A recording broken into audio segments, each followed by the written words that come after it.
इनसे मिलिए।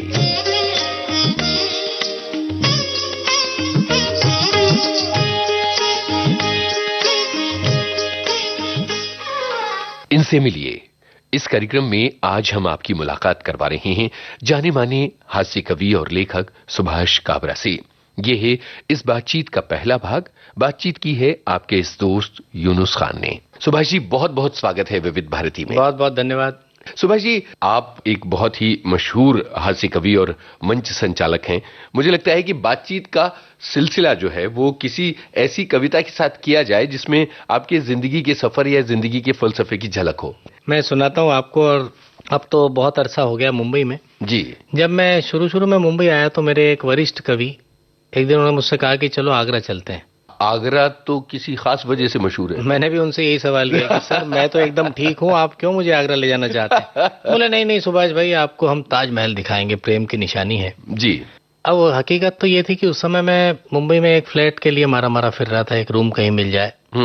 अब जो व्यक्ति मकान के लिए दर दर की ठोकरें खा रहा है उसे आप ताजमहल दिखाएं तो उसके जेहन में तो वही बात है कि मकान। बिल्कुल बिल्कुल। तो मैंने सबसे पहले मंच की 4 पंक्तियां वहां पर ताजमहल में 2 कब्रों के सामने बैठकर लिखी जी कि मिस्टर शाहजहां खाविंदे मुमताज महल एक बार फिर से हिंदुस्तान में आओ। मिस्टर शाहजहां खाविंदे मुमताज महल एक बार फिर से हिंदुस्तान में आओ।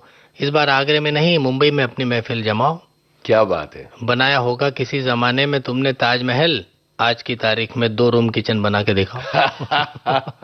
यहाँ से शुरुआत हुई आज से कविताओं की। क्या बात है जी। तो ये जो कविता है आपके सफर को भी दर्शाती है। ताल्लुक राजस्थान के किसी गांव से है और जी। जीवन अलग अलग शहरों में बीतता रहा है।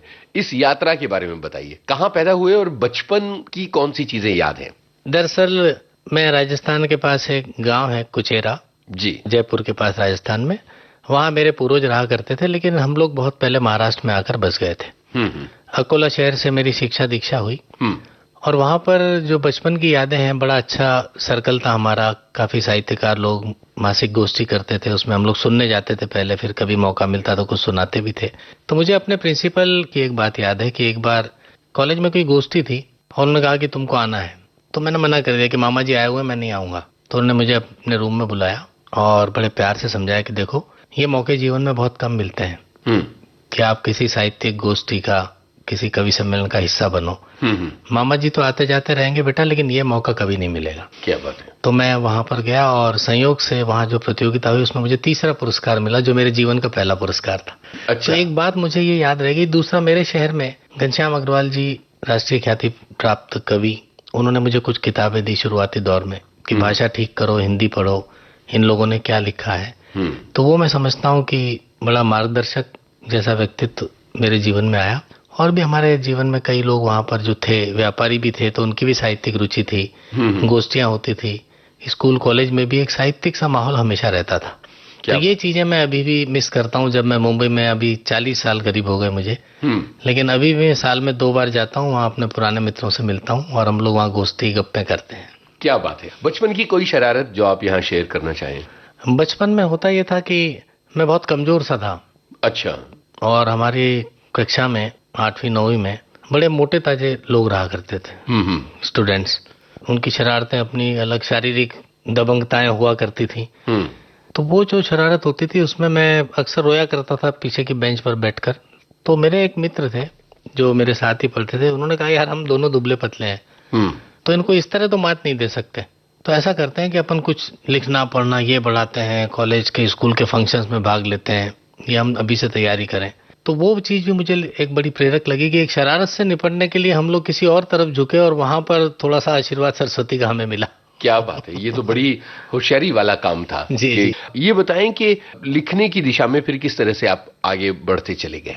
मैं जब तक अकोला शहर में रहा तो वहाँ गोष्ठियों में शामिल होता रहा। वहाँ एक अच्छी बात ये थी कि एक विषय दिया जाता था, उस विषय पर सबको लिख के लाना था जी। और कोई भी किसी और की कविता आप नहीं पढ़ सकते। तो वहां पर मुझे ये फायदा हुआ कि मेरे पैर कांपने बंद हो गए, थोड़ा सा आत्मविश्वास जागा। उसके बाद मैं मुंबई आया तो मैं नौकरी करने लगा जी। पहला मंच मुझे इस तरह मिला कि मलाड में ही एक कार्यक्रम था जहां मैं रहता था। तो एक ट्रेन लेट हो गई और 4 कवि लेट आने वाले थे। तो मैं अपना उन दिनों माधुरी धर्मयुग में छपता था, तो वो किताबें लेकर के मैं बैठा था कि मनर जी फ्री हो तो मैं उन्हें दूं। तो उन्होंने बुलाया मुझे और कहा कि भाई तुम कुछ पढ़ दोगे, तुम छपते रहते हो। उनका मैंने कभी इतने बड़े मंच पे नहीं पढ़ा है सर जी। तो उन्होंने कहा नहीं नहीं तुम कोशिश करो। और वहां पर मैंने जो मेरी फिल्मी क्षणिकाएं छपती थी वो मैंने सुनाई और संयोग से हुआ कि तालियां वालियां बज गई, हौसला बढ़ा। अब वो कहें कि और सुनाओ तो एक लिमिट के बाद मेरे पास कविताएं नहीं थी उस समय। तो इस तरह से मेरी शुरुआत हुई। और क्या बात है, वो जो फिल्मी क्षणिकाएं थी, जाहिर है कि वो उस जमाने से जुड़ी हुई क्षणिकाएं होंगी, उनमें से कुछ याद हो तो बताएं। उनमें से एक मैंने लिखी थी कि झूठे हैं सारे विज्ञापन, झूठी हर एक उमंग, हर मौसम में रंग है केवल श्रीदेवी के संग। तो इस तरह वो फिल्मी कैरेक्टर्स को लेकर अलग अलग काफी चीजें और जो उस समय घटनाएं होती थी फिल्म जगत में जी उस तरह के मैं लिखता था। और एक मेरी गंभीर भी थी कि अभिनेता नेता से हरदम, अभिनेता नेता से हरदम, अभिनय में बाजी हारा है, वो घंटों में रो पाता है या मिनटों में रो देता है। क्या बात है। तो कहीं ना कहीं आपके लेखन का जो एक फोकस है वो केवल सामने वाले को हंसाना नहीं है, उसमें व्यंग्य की एक बहुत ही पैनी धार अंदर समाई हुई होती है। उसका एक कारण ये भी रहा कि मैं जब मुंबई आया तो यहाँ काफी अच्छे लोग मुझे मिले जो हास्य भी लिखते थे, व्यंग्य भी लिखते थे जी। और शरद जोशी जी मुंबई रहने लगे थे उन दिनों। तो उनके संपर्क में मैं था तो मुझे बड़ा आश्चर्य होता था कि सर कैसे लिख लेते हैं इतने सारे चरित्रों को। जीना सीरियल लिखा करते थे, उनका पहला सीरियल सुपरहिट हो गया था। तो यज्ञ शर्मा जी मिले मुझे, शैल चतुर्वेदी जी। एक ऐसा शहर था कि जब आप थोड़े बहुत प्रोग्राम करने लगते हैं तो सबसे संपर्क आपका बन जाता है। बिल्कुल। तो इन सब लोगों से कुछ ना कुछ मैं सीखता रहा और शरद जी का इतना प्रभाव रहा मुझ पर कि बाद में मैंने व्यंग्य लेख लिखने शुरू किए। जो मैं जहां मौका मिलता था तो कवि सम्मेलन के मंचों पर भी कुछ उनकी तरह लिखने की कोशिश करके मैं व्यंग्य लेख भी लिखने लगा। बाद में मुंबई की एक संस्था ने मुझे कई अवसर दिए कि आप अपना व्यंग्य लेख सुनाइए, क्योंकि हास्य व्यंग्य के कवि सम्मेलनों में तो इस तरह के लेख बहुत कम लोग पढ़ते थे।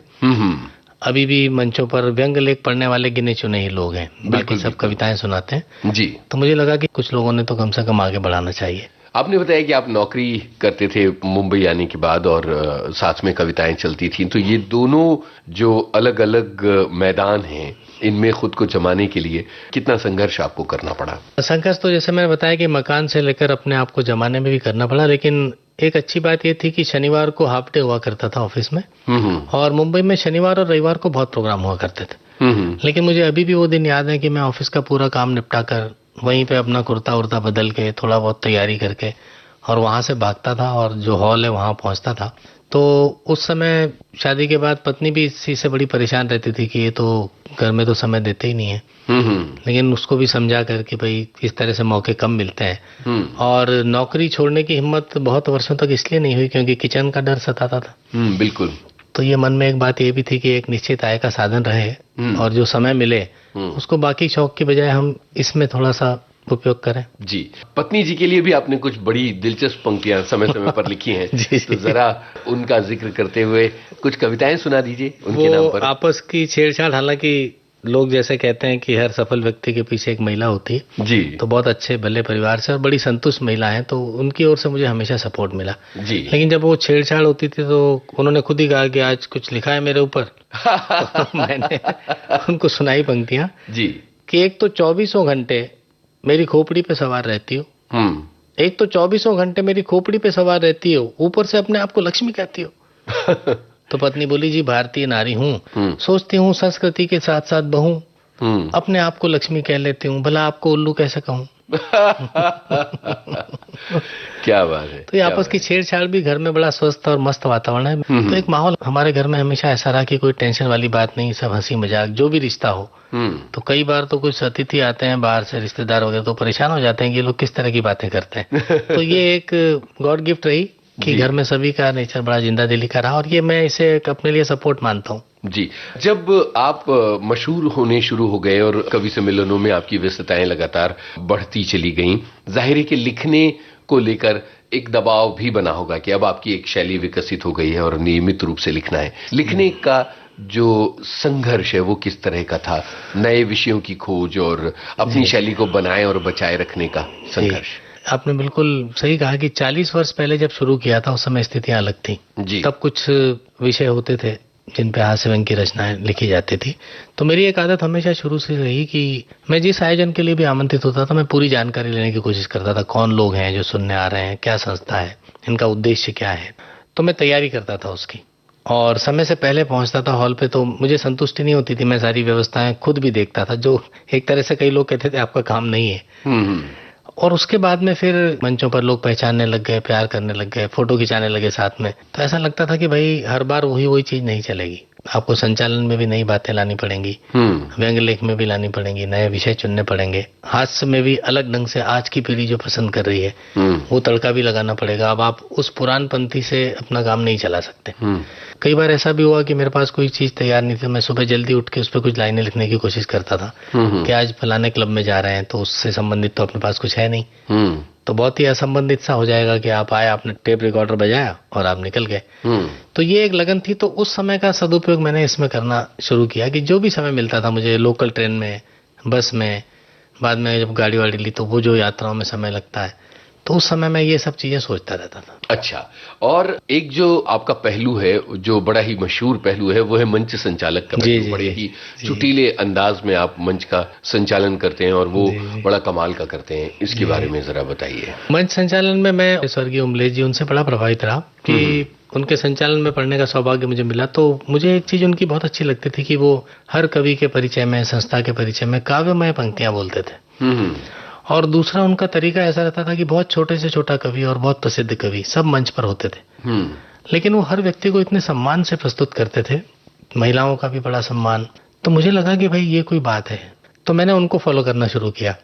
और भी जो मशहूर संचालक है उनके मैं टेप वगैरह ये सब सुनता था कि भाई ये लोग किस तरह से बात करते हैं, और फिर मैं उसमें से एक अपनी अलग थोड़ी सी पहचान बने, इस तरह से कोशिश करता था कि हम किसी को पेश करें या आयोजकों पे कुछ बोलें या नेताओं पर भी बोलें, तो जिन पर बोलें और वो सुने तो उन्हें भी अच्छा लगे, दिल दुखाने वाली बात ना हो। और थोड़ा सा एक ये चीजें मुझे सूझ भी जाती थी, किसी की किसी कविता से कोई बात, किसी के परिचय में कोई बात, तो मैं हमेशा कोशिश करता था कि कवि कवित्रियां सबको बड़े सम्मानजनक ढंग से मैं पेश करूं, लेकिन चुटीले अंदाज में। क्योंकि अब सीधी सीधी बात कहेंगे तो उसमें वो फिर रिस्पॉन्स। जैसे शैल जी हैं तो उन्हें किस तरह से बुलाते थे आप? शैल जी को मैं ये कहता था कि हास्य के हिमालय हैं, अब हास्य के हिमालय को हम पेश कर रहे हैं। अब इनकी मैं तारीफ नहीं करूंगा, हिमालय को कोई कुल्फी थोड़ी दिखा सकता है। तो ये ऐसी कुछ बातें होती थी। सुरेंद्र शर्मा जी के बारे में मैं ये कहा करता था कि आज हम उम्मीद करते हैं कि सुरेंद्र जी भय मुक्त होकर अपना काव्य पाठ करेंगे, क्योंकि पत्नी तो आज न ऑडियंस में है न इस शहर में है, तो आज वो निश्चिंत होकर अपना काव्य पाठ करेंगे और कुछ नई बातें हमें सुनने को मिलेंगी जो वो भाभी जी के सामने नहीं कह पाए। क्या बात है। ये जो त्वरित बुद्धि है, तुरंत तंज कसने का जो मिजाज है, ये आम जिंदगी से आता है? आम जिंदगी से भी आता है, और मुझे लगता है कि आपका जो सर्कल होता है स्कूल कॉलेज के जमाने से, उसमें देखिए ना, कई लोग हम देखते हैं कि बड़े सीरियस, हाँ हूँ बस इतना, और कई लोग बड़े बोलने वाले, तो उन्हीं के साथ रहते रहते शुरुआत तो आपकी वहीं से होती है कि आप घर परिवार के लोगों से किस तरह बात करते हैं, आपका सर्कल कैसा है। और संयोग से सर्कल ऐसा मिला कि वो बुरा मानने वाले लोग नहीं थे। हम जो 4-5-6 दोस्त हैं उनमें कोई भी कवि नहीं है, सब अलग अलग पेशे से, लेकिन जब हम बैठते हैं तो भरपूर ठाक है, हंसी मजाक, एक दूसरे की खिंचाई। बस ये होता है कि मंच पे थोड़ा संतुलित होना पड़ता है कि आप गलती से भी ऐसी बात ना कर दें कि जो किसी को हर्ट करे। हमारा उद्देश्य हंसाना है, हमारा उद्देश्य किसी का दिल दुखाना तो है नहीं। बिल्कुल। देश विदेश में तमाम कवि सम्मेलन आपने पढ़े हैं, कुछ यादगार कवि सम्मेलनों के बारे में बताइए जो देश विदेश में जिनमें आप शामिल रहे। यादगार सम्मेलनों में तो ये रहा कि कुछ संस्थाएं बहुत अच्छे ढंग से ऑर्गेनाइज करती हैं, वो बिल्कुल जो हमारी परंपरा है हिंदुस्तान की, अतिथि देवो भव, उस तरह से ध्यान रखते हैं बिल्कुल। इनसे मिलिए कार्यक्रम में अभी आपने सुनी जाने माने हास्य कवि और लेखक सुभाष काबरा से यूनुस खान की बातचीत। ये इस बातचीत का पहला भाग था। अगला भाग आप सुनेंगे अगले हफ्ते इनसे मिलिए कार्यक्रम में आज ही के दिन। अब आज का इनसे मिलिए कार्यक्रम खत्म होता है। इनसे मिलिए।